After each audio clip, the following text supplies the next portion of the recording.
Hello. Sa pangalan po na dakilang Panginoon Jesucristo, isang mapagpalang umaga po sa bawat isa. Andito po tayo sa pagpapatuloy ng ating gawain kung saan meron po tayong mga sitas na ipinagkaloob sa bawat gawain upang basahin, talakayin, at nang sa ganon, ito ay ating mapakinggan at ito ang magiging gabay sa ating pang-araw-araw na pamumuhay.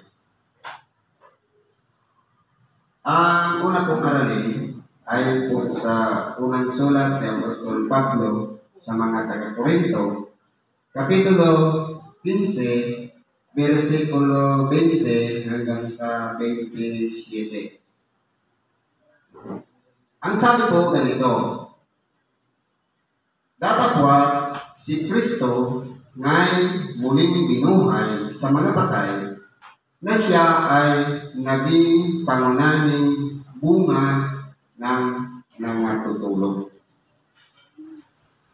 Ngayon po, dito po sa unang versikulo, sinabi ni Apostol Pablo na si Kristo ay muling binuhay.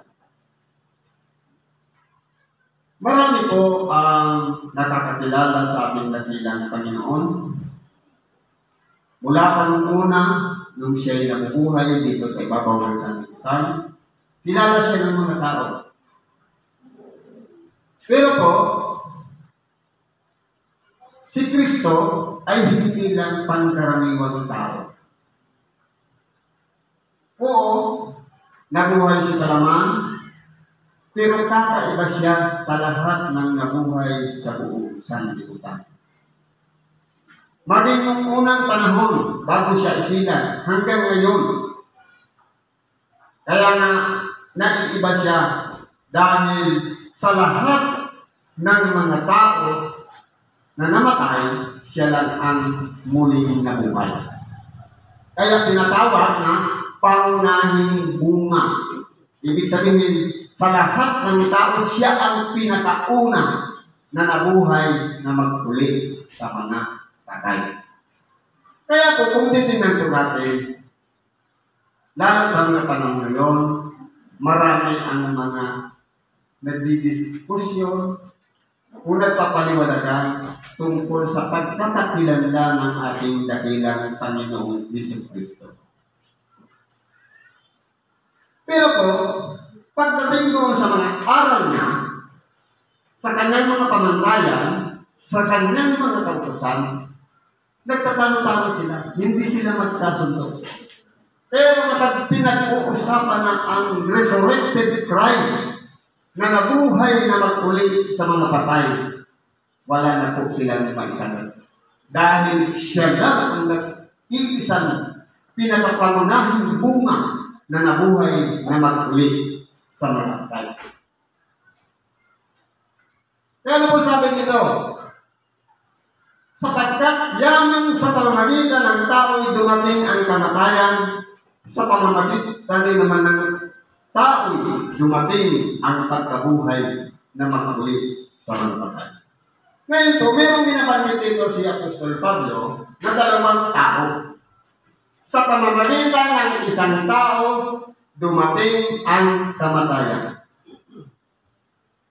Sabi ng iba, ang kasalanan ay namana sa ating mga magulang. Dahil sa kasalanan, nagkaroon ng bunga, ito yung tinatawag na kamatayan. Kaya, wala po sa atin ang makapagsasabi, matuwid na ako. Maayos ang ginagawa ko. Kundi lahat ay nagkasala. Sabi nga, walang matuwid, wala tayong isa, kundi ang lahat ay nagkasala. Paano po ba ang tao humahantong sa tinatawag na pagkakasala para mapunta siya sa kamatayan. Ang kasalanan ay paglabag o pagsalansan sa mga kautusan. Halimbawa, mayroong habilin. Ngayon, hindi nasunod, hindi natupad, ang tawag doon paglabag o pagkakasala. Kaya kung titingnan po natin dito, meron pong pinagbabatayan ang Diyos para humantong sa kamatayan ang tao. Dahil po, yung unang tao na si Adam, na nabuhay dito sa ibabaw ng lupa, isa lang naman po ang utos na ibinigay sa kanya. Lahat ka nga ng bunga ng anumang kahoy, pwede mo kainin maliban sa aking ipinangingirin. May nagsasabi ng pangalan ng Diyos. Hindi po pinag-uusapan dito ang pangalan ng Diyos. Ang pinag-uusapan dito, yung kautusan. May tagubilin ang Diyos kay Adam. Ngayon, ang tao, o ang unang tao, si Adam, lalaki, meron po siyang paninindigan at katapatan sa Diyos. Paano siya nagkasala? Nung siya pinatulog ng Diyos sa hindi kawasang tulog at siya kanyang sinugatan at kinuha ang kanyang tadyang at ginawang isang babae. Kung ano yung wangis ng Diyos, yung wangis ni Adam, at yun din yung wangis ng babae. Kaya magpaparehas lang. Nagkakaiba lang sila sa reproductive system. Pero po, parehas sila larangan ng Diyos. Ano ang pagkakaiba ng lalaki sa babae? Sino yung natukso? Si Eva. Dahil ang diablo ay puso, hindi niya kayang pasunodin o dayain ang unang taong si Adam. Ang ginawa niya, ginamit niya yung kasakasama ni Adam. Sabi nga, bakit lapitin ang diablo sa babae? Kasi po, meron siyang kababaan sa lalaki. May karukupan. Sabi nga, parang isang sisidlang babasagin na kinakailangan ipagsanglang ng lalaki. Ingatan at mahalin. Kaya kung titignan po natin dito sa araw na ito, bago pumasok ang paglabag ni Adam, una muna tinukso ng diablo si Eva at napasakay, napasunod. Kaya nagkaroon ng tinatawag na paglabag. Ang tanong, nagkulang ba si Adam na hindi niya sinabi kay Eva na huwag kainin yung ipinamimili ng Diyos? Hindi po. Sinabihan din niya si Eva na huwag kakainin yun. Kaya nangyari, nalabag na yun ni Eva yung tagubili ng Diyos o yung utos ng Diyos. At dahil nga, hindi rin alam ni Adam yan yung, kasi hindi siya lumalapit doon dahil pinangingiling niya ng Diyos, imibit-bit pa ngayon si Eva at ipinagaling kay Adam. At doon natin nabuksan ang kanilang mga kaisipan at napagkilala nila sa kanilang mga sarili na sila yung mga hugot-huban. Anong ginawa nila? Nagtago sila. At nung magtago sila, hinanap sila ng Diyos. Yun na po ang umpisa ng paglabag. Kapag lumalaki ang kasalanan, sabi sa banal na kasulatan, nagbubunga ito ng kamatayan. Kaya po, ang unang tao, hanggang sa panahon ng ating dakilang Panginoon ay nabubuhay hanggang ngayon, lahat po ay pinatulan ng Diyos na nagkamatayan. Pero po, sabi dito, sa pamamagitan din naman ng tao'y dumating ang pagkabuhay na pag-uli sa mga patay. Kasi kung titingnan po natin, ang history ng tao, pare-parehas lang. Lahat tayo'y papunta sa kamatayan.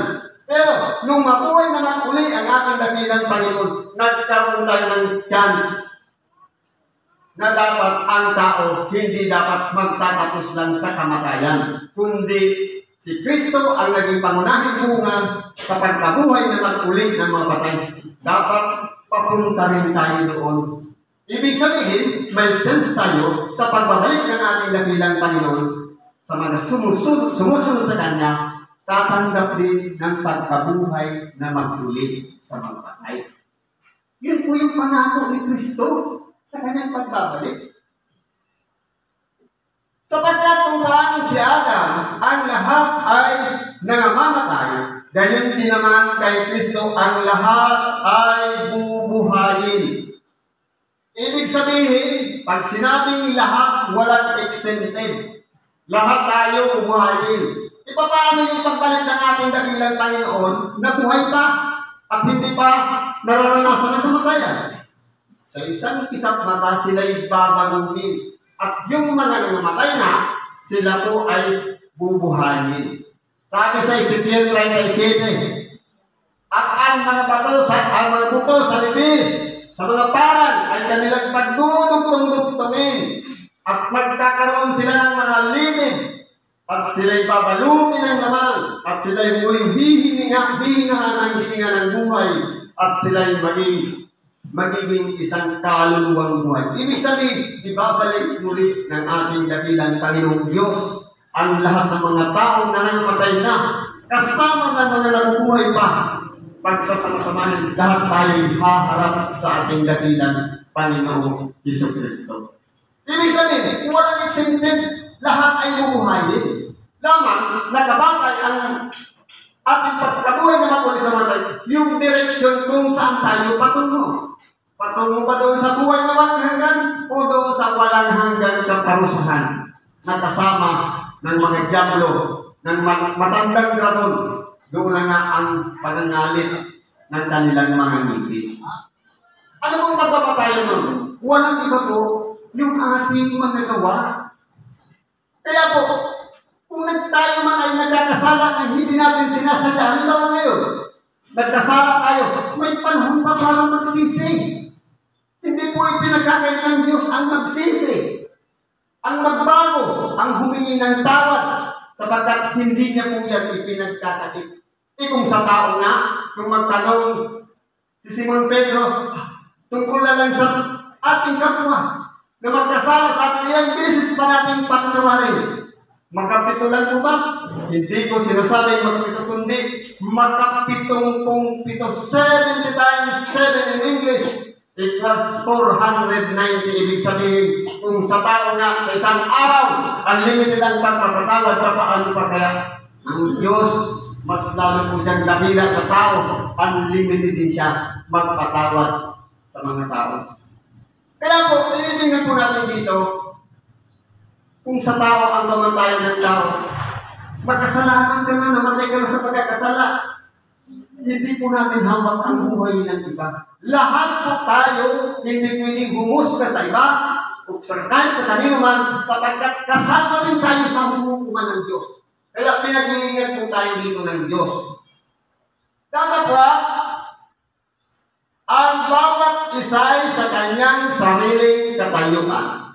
Ngayon, tingnan natin ang ating sarili sa pag-uwi natin sa ating mga bahay, humarap tayo sa salamin. Tanungin natin ang ating sarili. Ano ba ang katayuan natin? Tayo ba'y nakatisod? Tayo ba'y nakapanakit ng damdamin ng iba? Tayo ba'y hindi nagpatawad? Tayo ba'y may galit pa rin sa iba? Kung yan ay nananahan pa sa buhay natin, alalahanin natin. Ngayon na kailangan na natin isurrender at isuro ang ating mga sarili. Baguhin na natin ngayon ang ating pagkakata. Ang hinahanap ng Diyos, ano ba yung katayuan natin?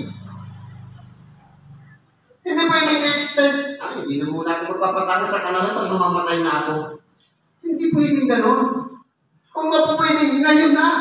Kung ano man kabigatan sa ating puso, pakawalan na natin yan. Sabi nga ng mga pilosopo, alam mo nang mabigat, bakit bit-bit mo pa rin? Bitawan mo na yan. Mabigat na pala yung nahihirapan ka, bakit dala-dala mo pa? Hindi mo naman kailangan. Ano ba sabi nila?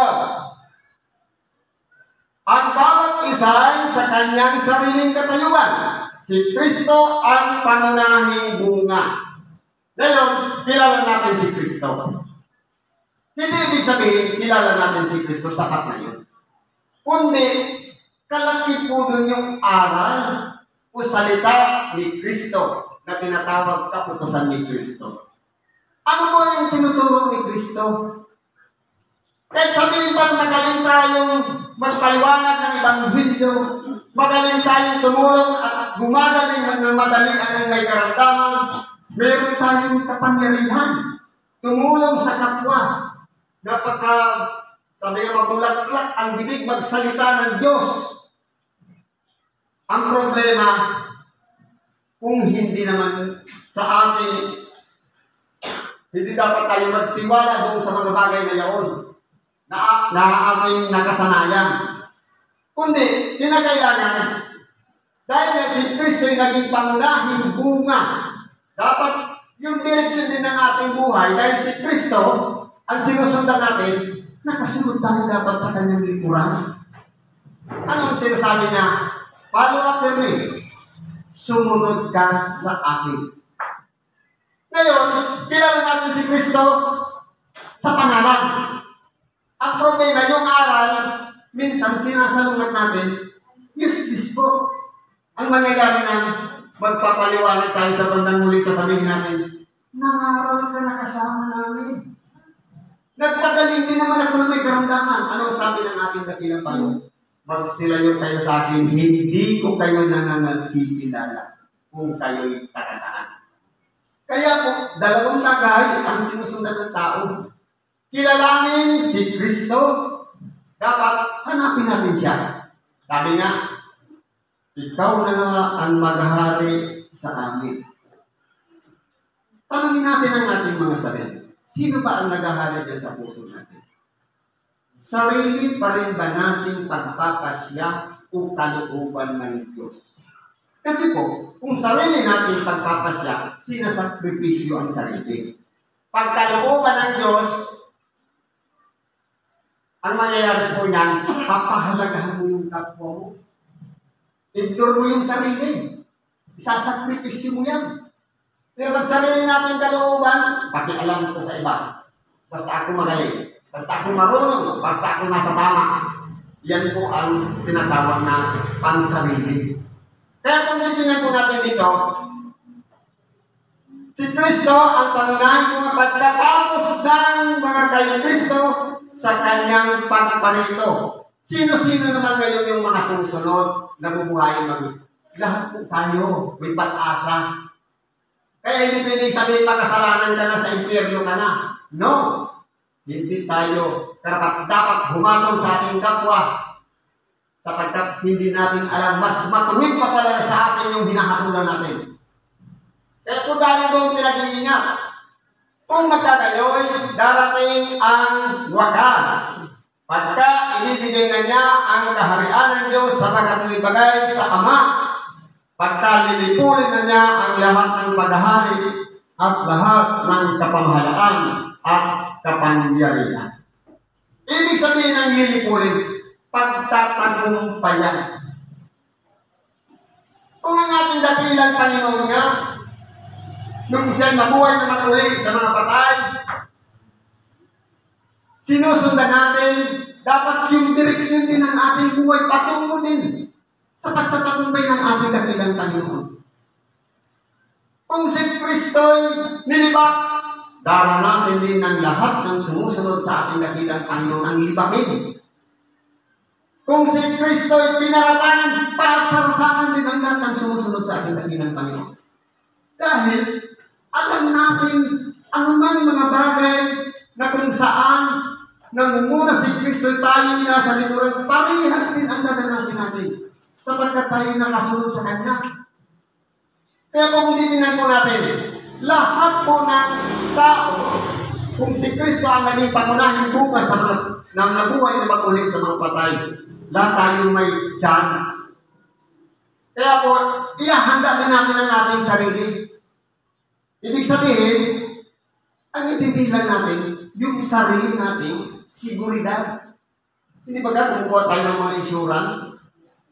Ano yung benepisyo nun? Ang benepisyo ng insurance, kapag kumuha ka, may makiklaim ka. Sino makikinabang? Yun bang namatay? Hindi po. Ang makikinabang yung iniwanan. Pero pagdating dito sa buhay na mag-ulit, pagdating na mag-ulit sa mga patay, ang magbibenepisyo po dito, tayo mismo. Sabi sa Bicol, taghawak mismo. Yung may katawan mismo. Siya ang magkakabenepisyo ng pagkabuhay na mag-uli sa mga patay. E tayo ba, pwede natin sabihin sa ating mga anak, kasama rin sila? Depende rin sa kanila. Kasi po, ang tinitin nito ng Diyos, bawat isa. Kaya kung halimbawa, matuwid yung magulang, tapos yung anak suwain, yun din yung gumawa ng direksyon niya ng kanyang buhay. Doon din sa hapon lang. Ano ba sabi nila?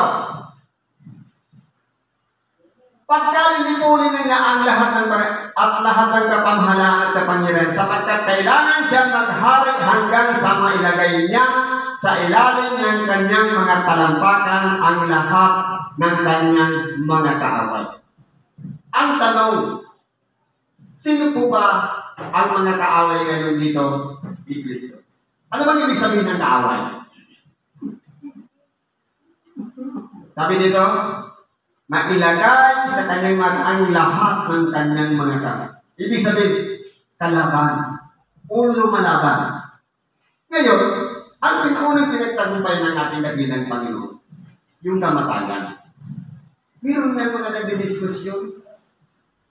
Nung mamatay ika nga yung, kung pinikilala niyo si Kristo Diyos, nung mamatay ang Diyos, sino ngayon nagmanage ng sanlibutan nung siya'y patay? Hindi ba ga, paglalang ng tao, nag-uusap sila, ibig sabihin, hindi lang siya nag-iisa. May Ama, at yung anak ng Diyos, at mayroon pang Espiritu Santo, na ito ngayon, ang nananahan ngayon sa bawat isa sa atin na nagtuturo sa mga tagapanaral para ipagkaloob ang biyaya ng Diyos, ipakilala ng lubusan si Kristo sa bawat isa. At sa mga tagapakinig naman, magbigay ng unawa upang sa ganun, anumang bagay na ipinahayag, tanggapin natin at linisin natin ang ating mga sarili, maging karapat-dapat tayo sa paningin ng Diyos. Ito po yung pinakahahanap ng Diyos. Ang mapalapit tayo sa Kanya. Sabi nito, ang kahuli-hulihan kaaway na lilipulin niya ay ang kamatayan. Bakit po ibinibilang na kaaway ang kamatayan? Sapagkat po, lahat po tayo, ito yung kinatatakutan natin. Ang dumating tayo sa huling hininga ng ating buhay. Pero hindi po dapat katakutan yun. Ang mahalaga, all the time, tayo po ay nakapagsisisi sa ating mga kasalanan. Bukas na bukas ang kalangitan sa mga panalangin na ating ipinupukol sa Diyos upang tayo humingi ng tawad. Pero may proseso. Sabi nga, kung ikaw nga magbibigay ng handog at maalala mo ang iyong kapatid, balikan mo muna siya bago maghandog. Ibig sabihin, bago natin tanggapin ang pagpapatawad ng Diyos, tayo muna ang unang magpatawad. Paano po ba ang pagpapatawad? Ang pagpapatawad ay sa isang termino, paglimot. Ibig sabihin, halimbawa, pinatawad ko na ika nga siya, pero mabigat pa rin sa dibdib. No, hindi mo masasabi niyan na pinatawad na. Kasi po, ang pagpapatawad ay paglimot. Ibig sabihin, erase na yan. Kung baga, kwento na lang ng buhay natin. Ngayon, kung mabigat pa rin nadala, hindi pa tayo nakapagpatawad. Yun po yung kumukontra upang sa ganun, hindi ibuhos yung kapangyarihan ng Espiritu sa ating mga puso. Nagiging banakid po yun. Pagkakasala po yun. Kaya tinitingnan po natin, hindi makapenetrate yung Espiritu Santo sa ating mga puso sapagkat meron pong pumaharang. Ngayon, yung pagdating po dito sa kamatayan, lahat po tayo ay daranas ng kamatayan. Kung si Kristo nga ang naging pangunahing bunga na mag-uli sa mga patay. Yan ang pinakahuli niya. Kahuli-hulihan sa lahat. Ang kamatayan. Ibig sabihin, kapag ang lahat ng kanyang mga dilikha, tayong mga tao, nagtiwala man sa Diyos o hindi, pinagkalooban na tayo ng pagkabuhay na magkulit sa mga pagbalis sa pagbalik ng ating dakilang pan. Ibig sabihin, nagtagumpay na po si Kristo. Ganun po yun. Sabi nito, sapagkat kaniyang pinasuko ang lahat ng mga bagay sa ilalim ng kanyang mga paa. Datapwat kung sinasabi ang lahat ng mga bagay ay pinasuko, ay maliwanag na itinangin iyang nagpasuko ng lahat ng mga bagay sa kanya. Totoo po. Kapag sinabi po kasing pinasuko, mayroong ibang taong nagsasalita. Ganun po yun. Halimbawa, tayo ay sinabihan na, papasukuin sa iyo. Ibig sabihin, may ibang nagsasalita para sumuko sa iyo. Kaya sinasabi dito, kung sinasabi ang lahat ng bagay ay pinasuko, ay maliwanag, itinangi yung nagpasuko ng lahat ng mga bagay. Totoo po, ang Diyos. Hiwalay po kasi ang Diyos. Kinakalang, yung Diyos yung magkaman, yung Ama, nagpasusukuin ang lahat ng mga bagay sa ilalim ng paa ng ating dakilang Panginoong Jesucristo. Ibig sabihin niyan, siya mismo ang nagkaman na pasukuin. Ibig sabihin, hindi kasama yung nagkaman na pasusukuin. Dahil nasa taas siya. Di ba ka? Yung pagkakasunod-sunod niya, Ama, si Kristo, lalaki, babae. O ganun po yun. Nasa banal na kasulatan po yun. Kaya po, kung titignan po natin, tayong mga tao, umakasam-asam nun ng pagkabuhay na magulit ng mga patay.